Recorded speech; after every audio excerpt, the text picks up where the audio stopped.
I was skiing on the mountain and I looked down and I went, that one. I went, that one. I went up and introduced myself and we made a connection right away. And, back in 1978, when I met him, we were married for 30 years. And when I met him back then, it was like, yeah, I'm a Navy SEAL. And I went, oh, that's nice. I had no idea what it was. I had no idea what a Navy SEAL was. And then he started telling me, I was like, okay, all right. Now I have a better understanding, but you have to see it. So that's the first thing in the principles. As I'm working through this journal, to be able to see people need to actually take it and write it down, because it Mm, says in Habakkuk, that write the vision. Well, what yes. is your vision? What is it that you want? What do you want to do? Okay. And you were bringing that up yesterday. It's like, okay, making a general statement, but what are the little details that go along with it?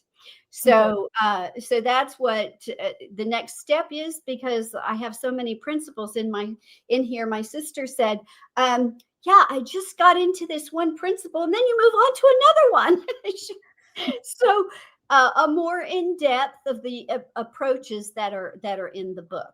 So to help lead people into the way to get to where that they want to be, to understand the principles, that you have to see it, then you have to say it, but you have to be able to say it in faith. You can't just recite words. You have to have that, I really believe God's going to do this for me. And it says, delight thyself in the Lord, and he will give you the desires of your heart. Well, delighting thyself in the Lord means you're going to line up with what God says.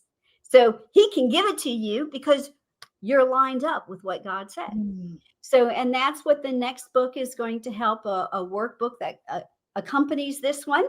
And then behind that, we have book number 2, and then book number 3 in the life and story of Patty Young Oliver. Wow. So you're going to So, go back and talk a little bit about your younger years. You sound like you were very adventurous. absolutely very adventurous, hanging at the end of my rope, and there's still 50 feet to go, and I get lost in the woods in North Carolina, just like, yes, I was very adventurous, and I met somebody who was exactly what I prayed for. Wow, that is such a blessing. When we wait on the timing of the Lord, everything works out. So I love that. Yes, And I love that you are having a companion journal type yes, processing tool, because I don't know about y'all, but I believe in tools. I actually am a co-writer of a book called Your Marriage Tools, because I believe that we need to sharpen tools and we need to make yes, sure that we're utilizing them, because that's how we can work smarter, not harder, is when we have the yeah. right tools. And so Hmm. it sounds like to me that that's what this companion to this book is going to be. It's going to be a way to process it and Yes, expound upon those principles that you have taught throughout the book. So I yes, certainly cannot wait. And for those of you that aren't aware, there's a new resilience book coming out in February, which is a collaboration of writers and yes, great stories. And what I love about those books is that you can throw it in your bag, and if at the airport and you've only got time, you don't want to get so caught up in something, but you've got bite-sized stories that you can pick up and read super easy while you're in the carpool waiting on the kids to get out, or at the airport waiting to board, or whatever.